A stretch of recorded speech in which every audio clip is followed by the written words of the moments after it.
You are listening to the Healing Migraines Naturally podcast. I'm your host, Dr. Leslie Caesar, and I'm helping women rediscover a migraine-free life. Today, I'm talking to Mary, who runs our awesome Facebook community, about the truth about migraine diets. Welcome, Mary. How are you? Oh, good. I'm actually just sitting here in the group right now, kind of like scanning through a little bit of conversation about migraine diets that was posted a couple days ago. So it is a hot topic for sure.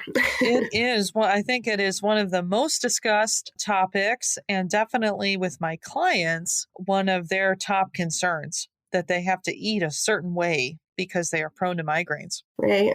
And, we're always kind of blaming the food many times. That's one of the common things that people attribute their migraines to is what they've eaten. And it's interesting because when we are in pain, the mind is always going to jump into action and try to figure out why we are in pain so that we can avoid that in the future. And so I wanted to talk also today about why the mind sort of goes to the food, why it is that very frequently our mind will sort of put the blame for the migraine on the food that we eat. So I think this will be an interesting topic. I agree. Yep. So first of all, let's talk about where the mind goes when we're in pain, huh? All right. Yep.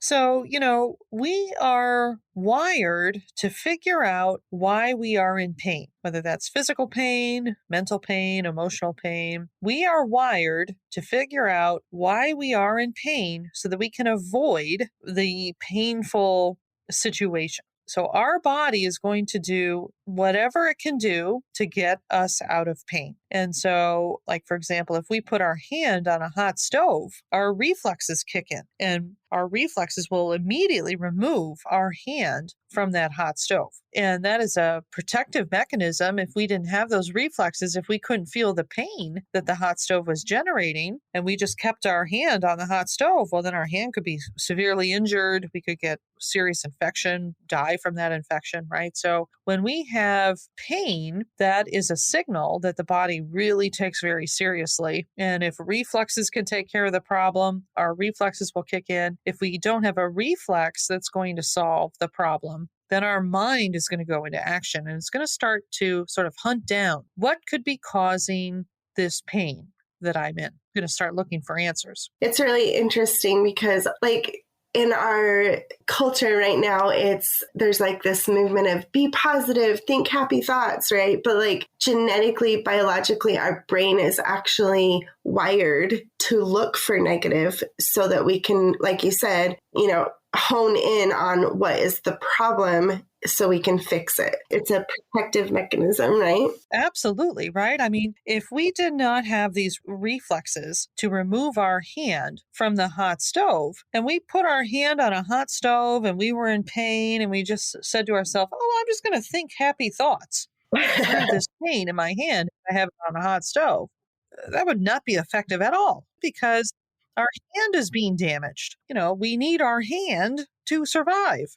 If we have severe burn, we can have an infection that can lead to sepsis. I mean, we've got a whole host of problems that's going to come down the line if we sit here and go, I'm going to, think happy thoughts while I have my hand on the stove. Exactly. So we don't need to be hard on our little brains that we're focusing on the negative. It is something we are supposed to be doing in order to survive. Exactly. We are wired this way. We are designed to do this. It is a protective mechanism. The problem comes in, and many times we can easily identify the pain. So I was out in the garden over the weekend and I was cutting, doing some cutting of the hedges and so on. And as I was picking up the little hedge branches, little clippings, I got two little splinters, one in my index finger and then one on the side of my thumb as I was kind of picking those up. So I felt that pain. Right. Ouch. And so then what did my mind do? Oh, I'm in pain. Why am I in pain?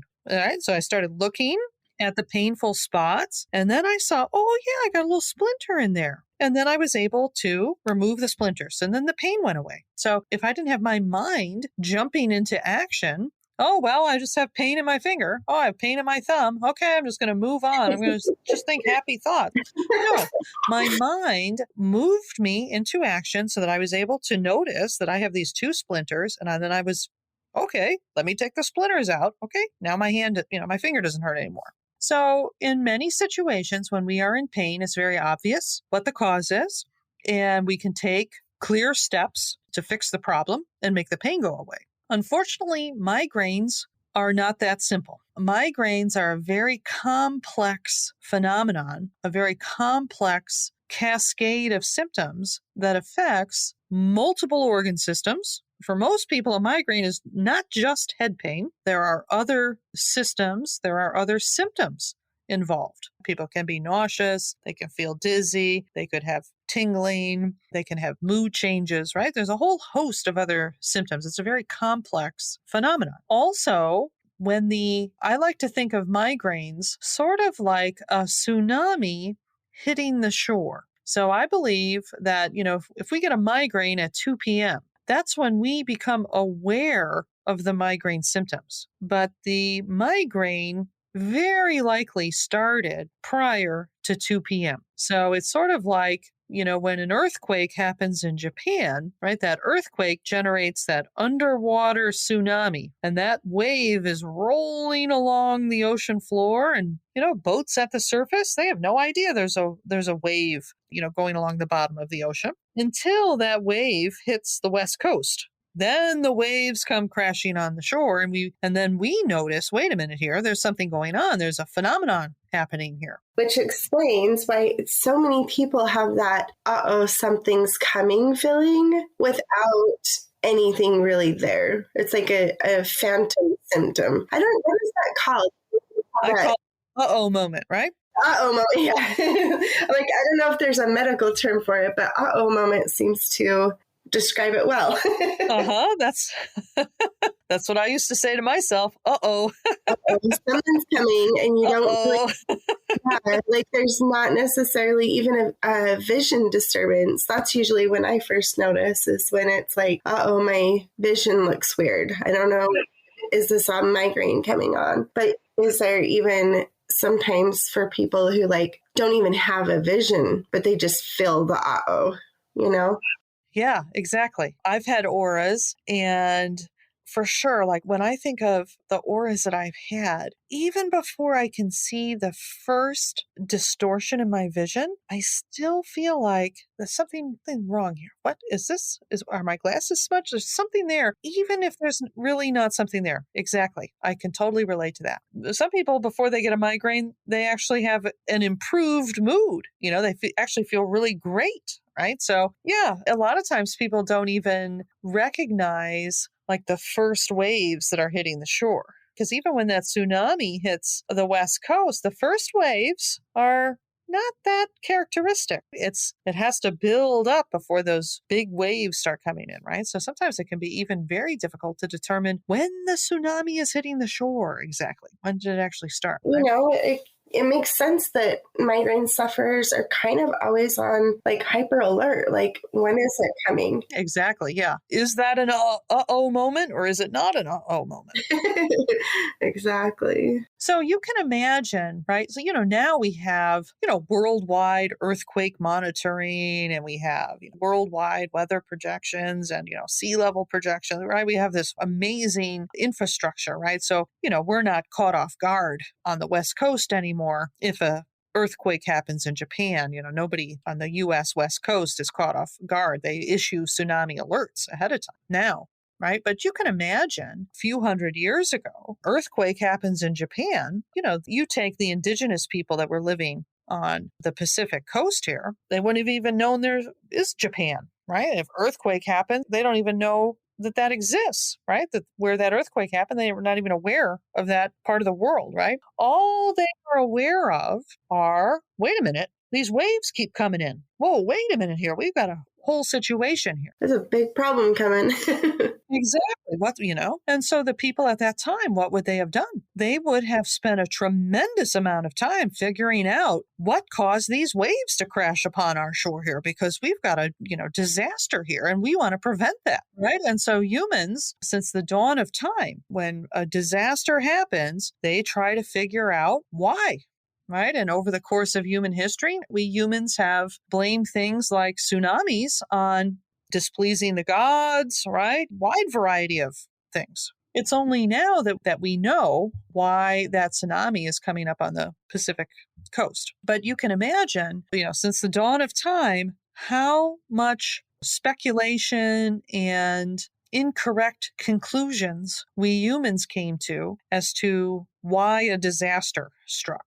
So when we experience that migraine, it's a disaster, right? It's no fun. And so our mind is going to do what all human minds have done since the dawn of time. Why is this happening? Why is this happening to me? And so the mind will go into gear. And unfortunately, our mind is not able to access this complex system that we are, right? I mean, we cannot bring to consciousness the function of every cell in our body. And so the mind is setting out on a task that it's pretty much going to fail at when it comes to migraines. It can figure out, oh, my finger hurts because of a splinter. But for our mind to figure out why we have a migraine coming on shore, it's not going to be able to do it. It's a very complex phenomenon. And that migraine might have kicked off 2 days. Right? Just like that tsunami takes a couple days to reach the coast, it can take a couple days between the quote unquote triggering event and when we actually experience the symptoms. And so how are we going to figure that out with our mind? Right.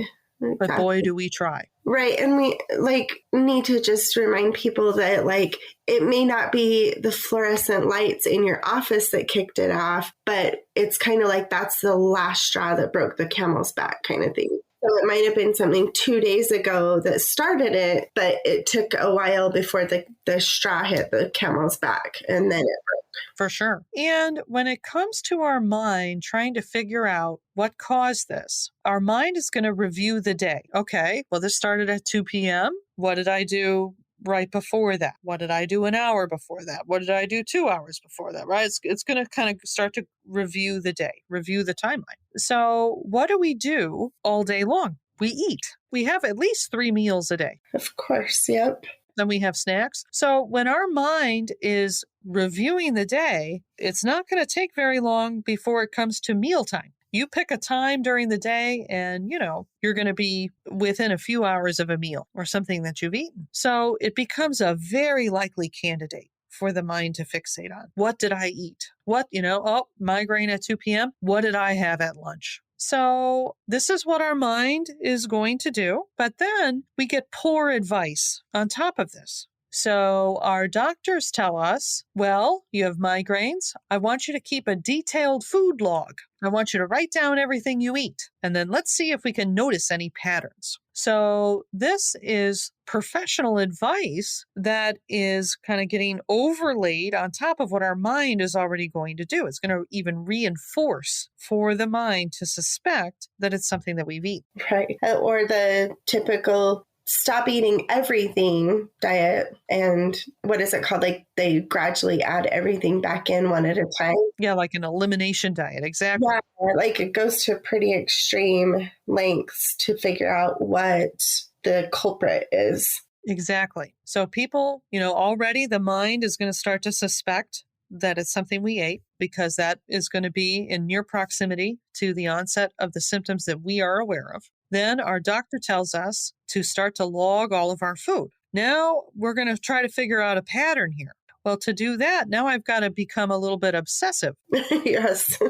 Right? I really got to put my mind on this now. So again, this is I want you to go back to, a little human settlement 1,000 years ago on a coastline. And I want you to think of that tsunami hitting the shore. And I want you to think of that little community of humans banding together and saying, all right, we got to figure out where these waves are coming from and why they're here. I want everyone to look at their food. What did everybody eat today? Right. Obviously wouldn't make a lot of sense.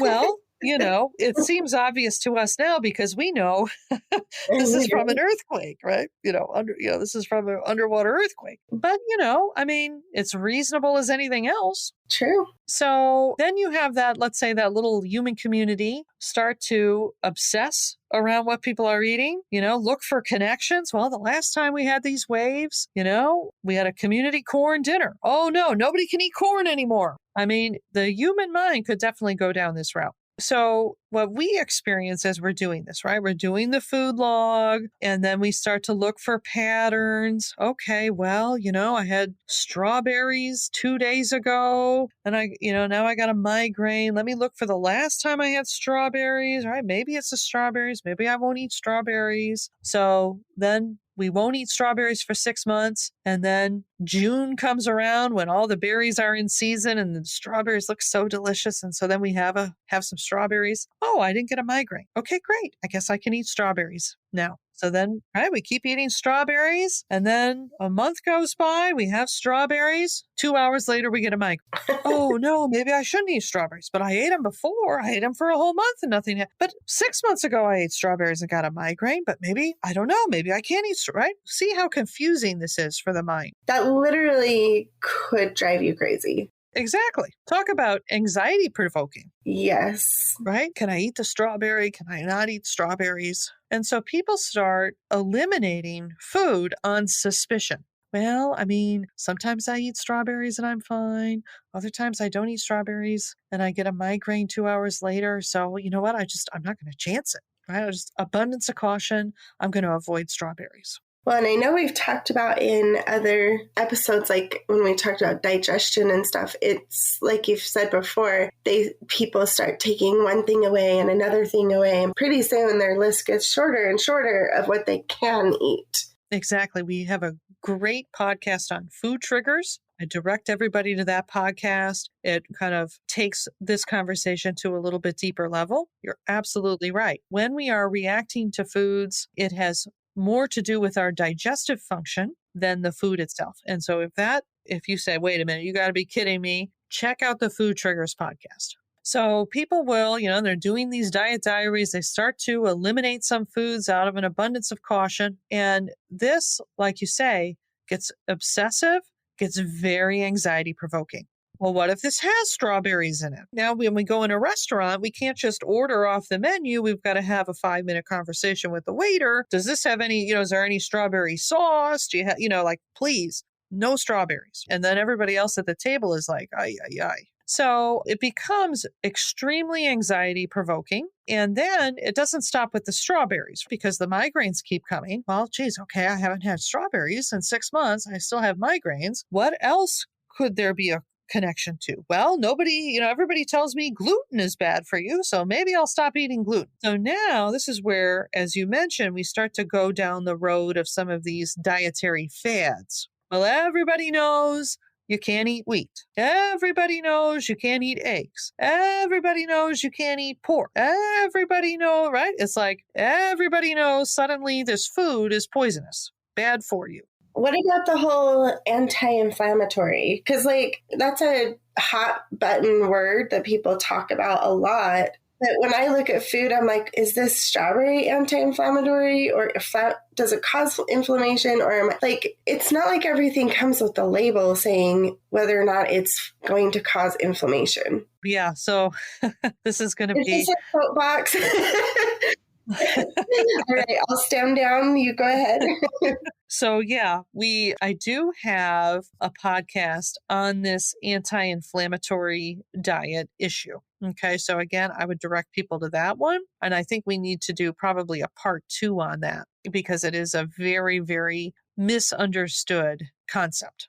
So people start eliminating some of these foods, these quote unquote offender foods. And so then they start going down that road. Then you can get into some of the elimination diets, some of the extremely restrictive diets. Probably one of the most restrictive would be something like autoimmune paleo. Okay, so the paleo diet, this is the conception that we humans can't tolerate, we haven't evolved enough to tolerate the diet that's been in place for roughly 10,000 years. We have to go and eat what humans ate in the Paleolithic age before we started cultivating grains and so on. So this is the belief that we should be eating the diet that humans ate when they were less than 5 feet tall. So nuts and protein, like Yeah, meat. like animal foods, right? Because that would be like hunted game. And then things that could be foraged in the environment, right? So nuts, seeds, honey, fruits, berries, vegetables, things like that, right? But it would be avoiding the things that we humans have learned to cultivate since the Paleolithic age. So again, in the modern age, with the environment that we are in now, we should be eating the way that people ate when they didn't have any of those things in their environment. Does that make sense? You can see where I'm going with this. I'm like, I don't even know where to hunt tacos,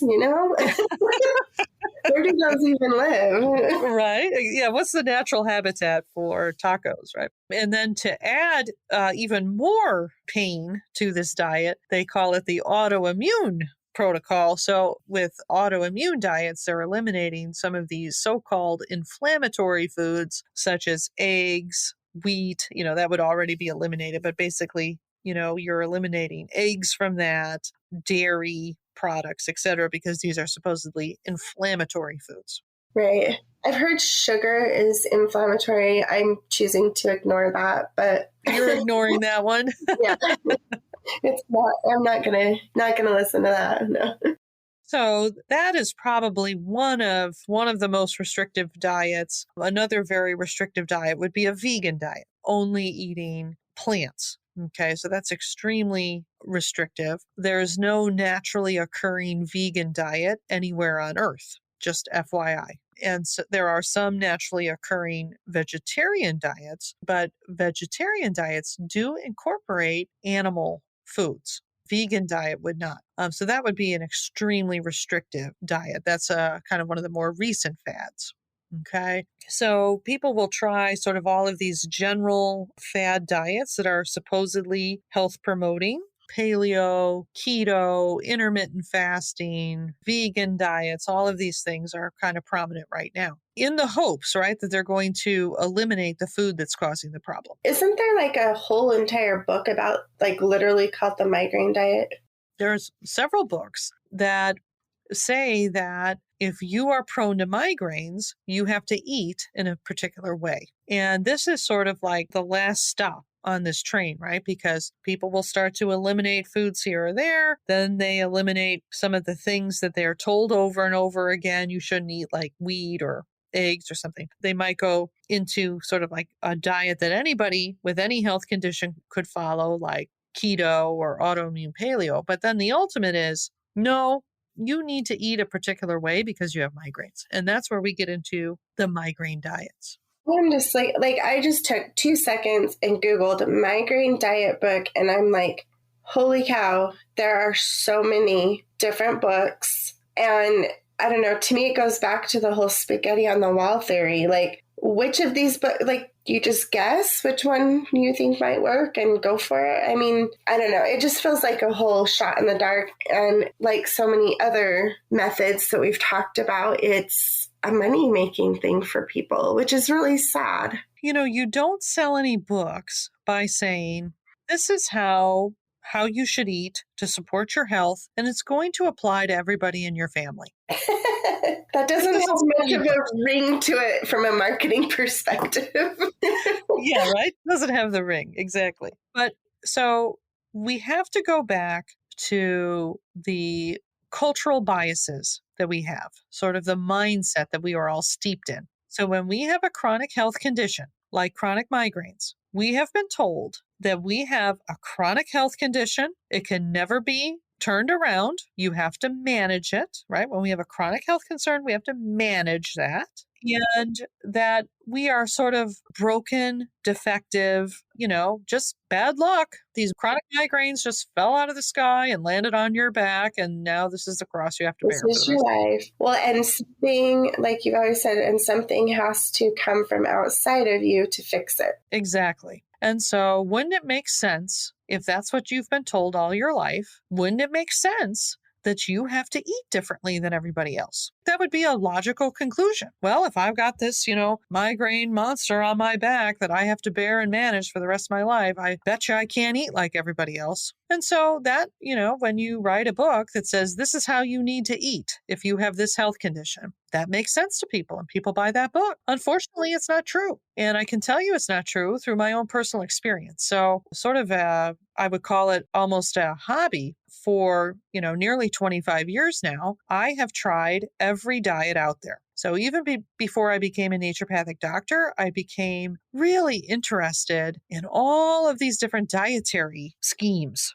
so to speak. So once I restored my health when I was in my mid 20s, I knew that my calling was to become a naturopathic doctor. I was frankly terrified to do that. And so I did not do that right away. It took me many years to get up the courage to do it. But in the meantime, I would read every book about these diets, So I have done every diet. I'm always on the lookout for new diets, fads, and stuff like that. And I will test it out on myself.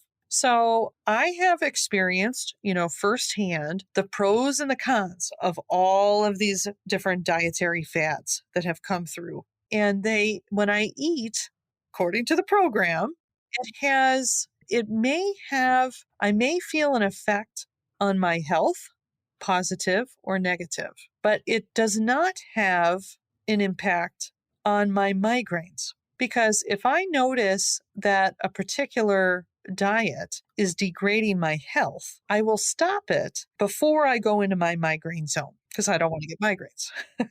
Right. It makes sense. And what kind of hints does your body give you that it's downgrading your health?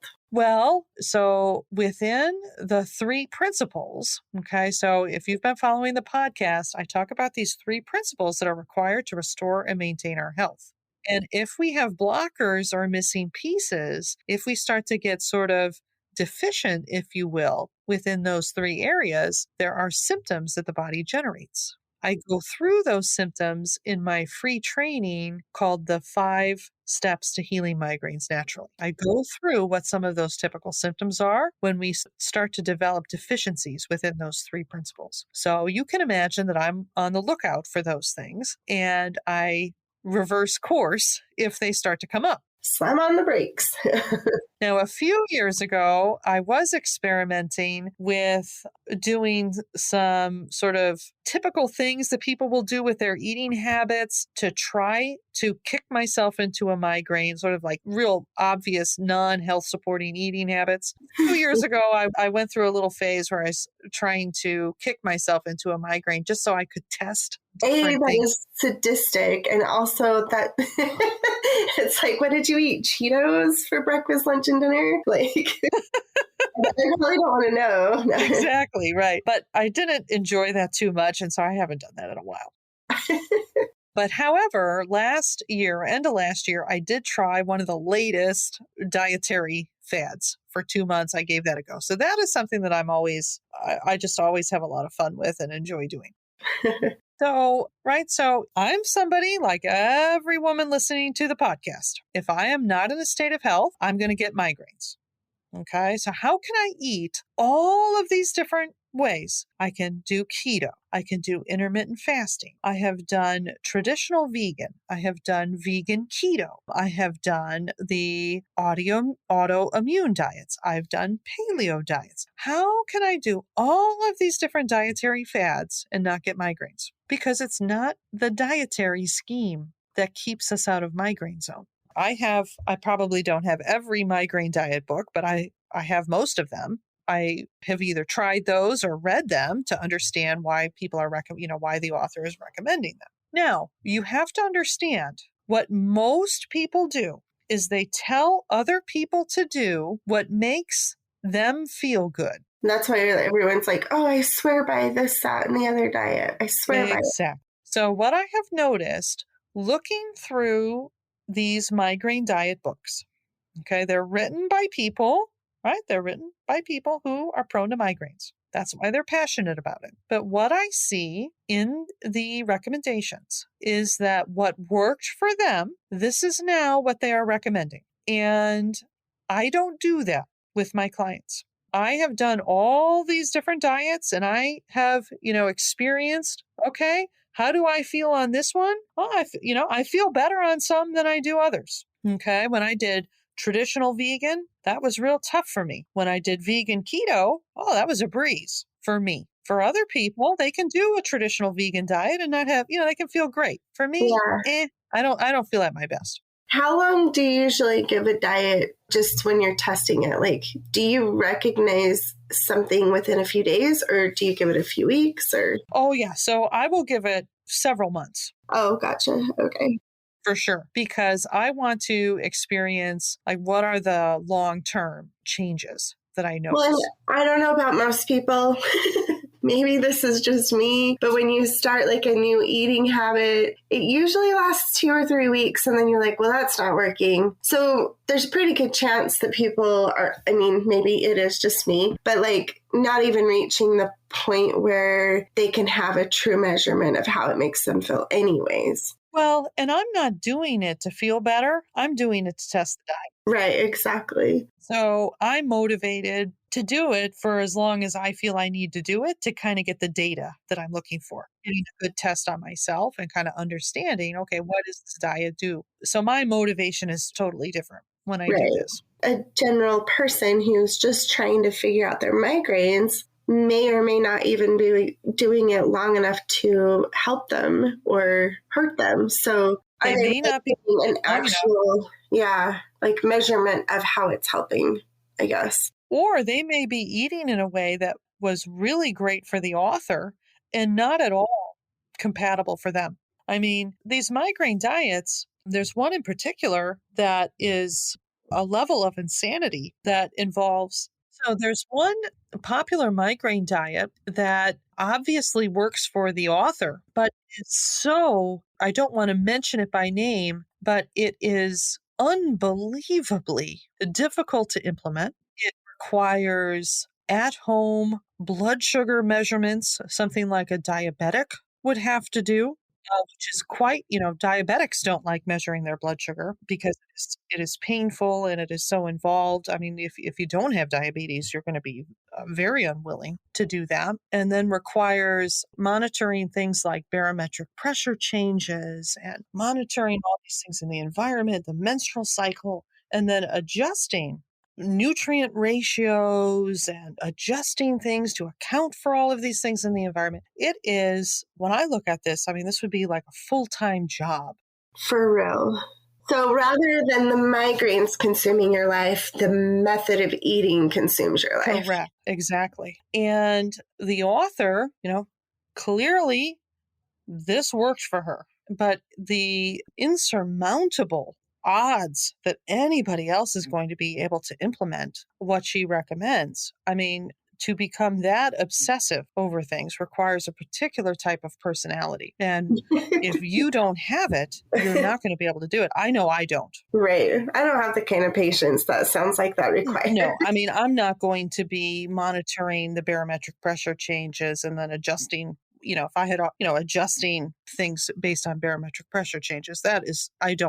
I don't have the personality for that. So, but like this begs the repeating of, I think one of the first comments I saw you make in the group when I first started working for you was that you said, if your body is in a state of health, you should be able to go out to a restaurant and eat a plate of chips and salsa or whatever it is without it causing you migraines.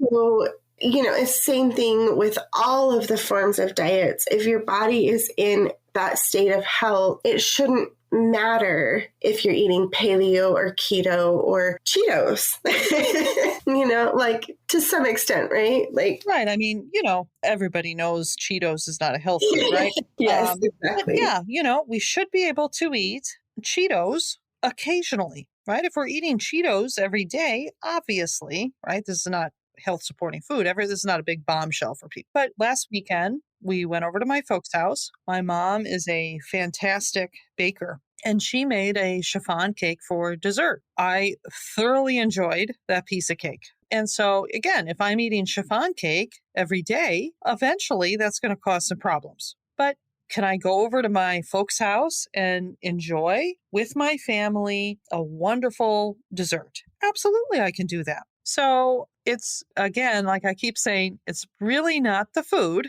Everybody knows that we have to have health supporting eating habits. And when I work with my clients, if they need to make some changes in that area, we make some changes in that area. Okay. But there is not a particular way that we need to eat because we are prone to migraines. Everybody needs to eat in a way that supports their health. This is universal. But when people write a book, they are writing down what worked for them, what they enjoy eating, what kind of hassle they don't mind doing. That's what they write down in the book. And some of the better diets incorporate general health supporting eating habits. So if you're in a healthy state of your body, you should be able to just pick up a generalist book of how to eat to be healthy and be okay.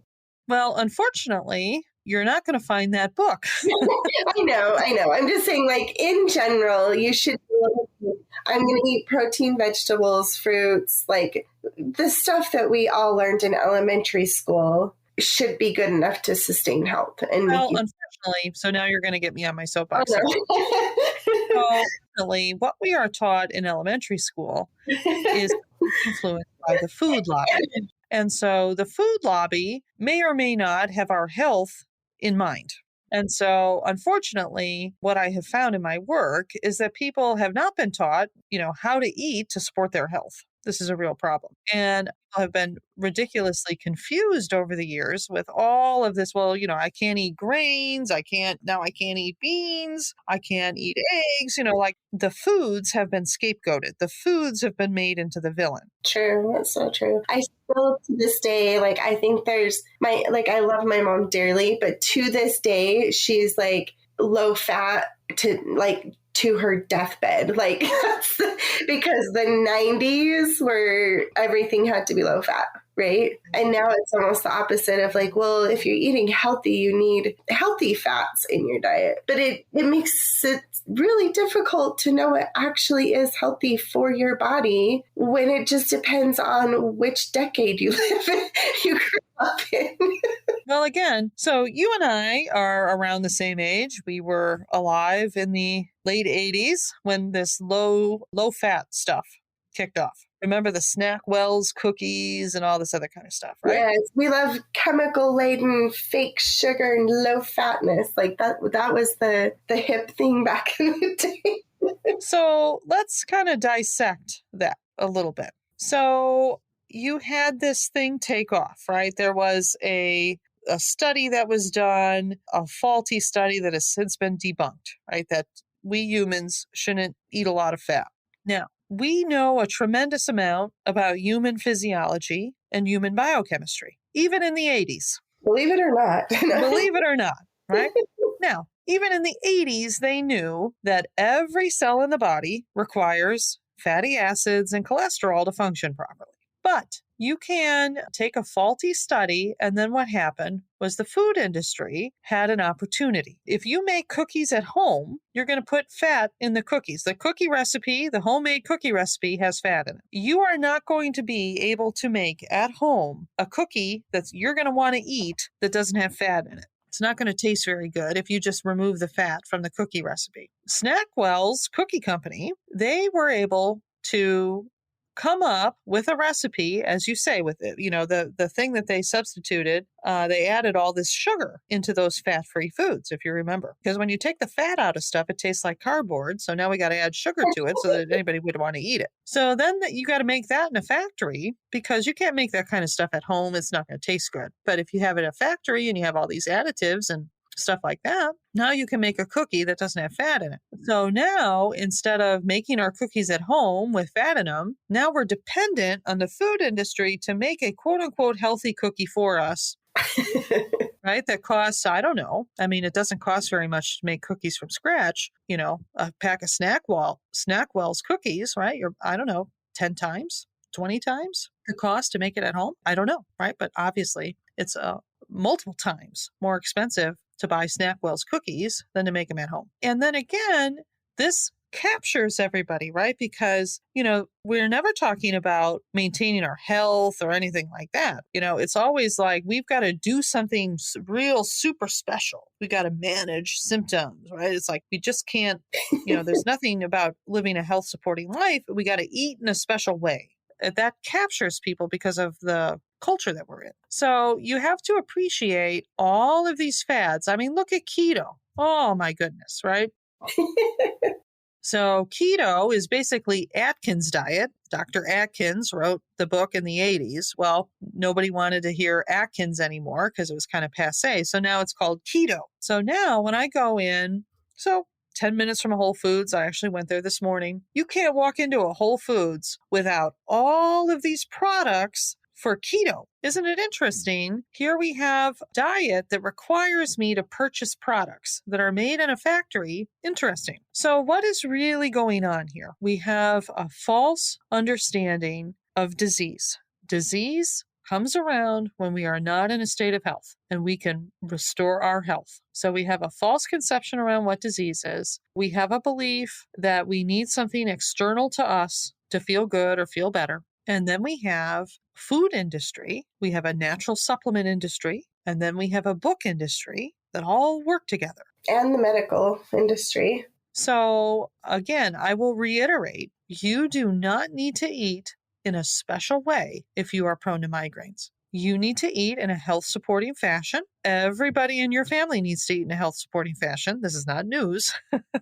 Everybody knows this. You may be struggling to do that. And if you are, I'm here to help you with that. But when we are told that we need to eat a particular way because we have migraines, well, now I'm making 2 meals, one for me, one for the family. I don't know about you. It's enough to make 1 meal for the family. Amen.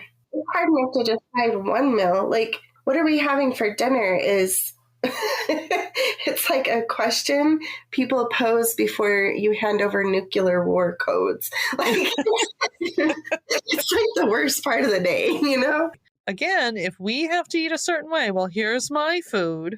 I'm the one with migraines. I have to eat this way. How come I can't eat like everybody else? It reinforces this thing that we are defective, broken. That's not the case. We're just not in a state of health, and this is how our body shows it. Number 2, what do we women do? We always take care of everybody else before ourselves. And so if I have to eat a special migraine diet and the rest of the family wants to have a normal dinner, what are most women going to do? They're going to get that dinner on the table for their family, and then they're going to go, well, for me, I'll just have a little something. Exactly. And so then I just was going to say, just especially if you're already feeling depleted, like the odds of you cooking the second meal are slim. It's right. It's not going to happen. We're going to shortchange ourselves. So what we want to move towards is eating in a way that's health supporting. Again, if people need help with that, I help them with that. But that is something that everyone in the family can get the benefit out of. So very good. What do you think, Mary? Do you think we covered it? I do. I'm sure that there is probably another 2-3 hours of conversation we could have around it because it is such a huge topic. And I just think that there's so many misconceptions. Like, I'm still sitting back here going, seriously, did kindergarten lie to me about what was healthy? Like, it's a lot to digest, and no pun intended there. Exactly.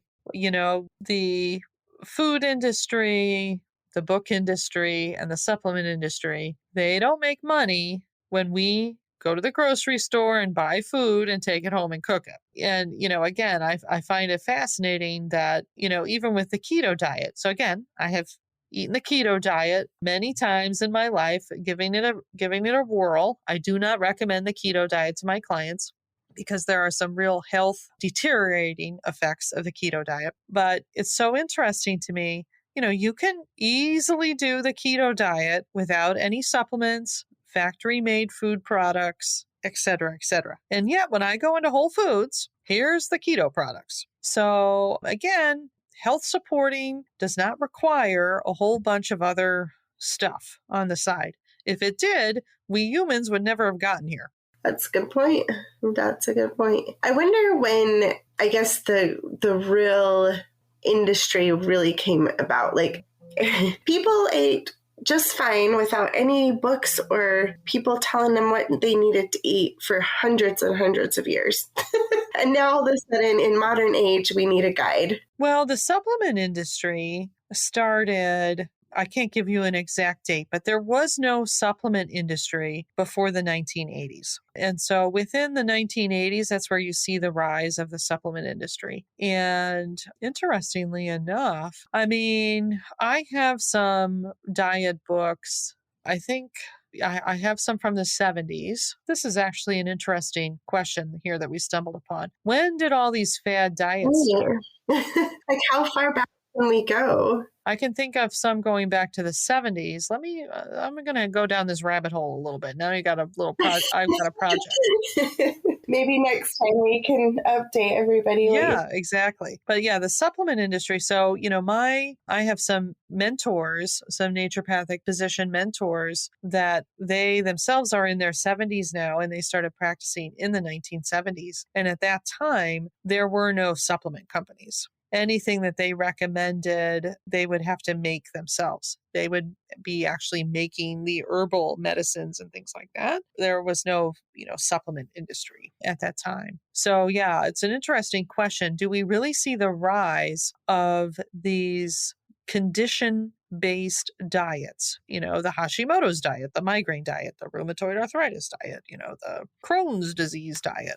Do we see those come out after the supplement industry was born? That's an interesting question. I'm going to look into that a little bit. When I'm sitting here thinking, okay, so is this a chicken or an egg situation where now you have all of those, the diets that have arisen, but you also have such a intense increase of certain ailments, for lack of a better word, like so much more autism, so much more gluten intolerance, lactose intolerance, and I don't know enough to speak about all of those things professionally, but I find it interesting that when I was growing up, you didn't hear about gluten intolerance. What is that? And now it's everywhere. So interesting to think about. Yeah, for sure.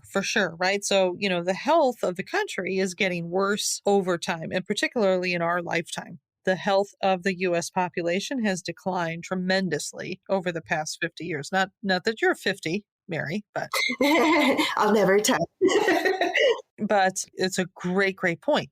Okay, so now we have all these health condition specific diets, and people have never been sicker. Right. Well, and we don't even want to start on obesity. I've struggled with my weight my entire adult life. And looking back, I'm like, well, yeah, I have done keto and I have done SnackWells, and all of the things out there that people have said will help have gradually made it harder and worse. And so it's just an interesting thing to is there a anthropology subset for health and wellness? It's kind of interesting. Anyway, that could be a whole other podcast for several days, I'm sure. Anyway. Well, very good. Well, thanks again, Mary. Yeah. Appreciate you. In deep thought, Leslie. Thanks for having me again. Absolutely. We will talk soon.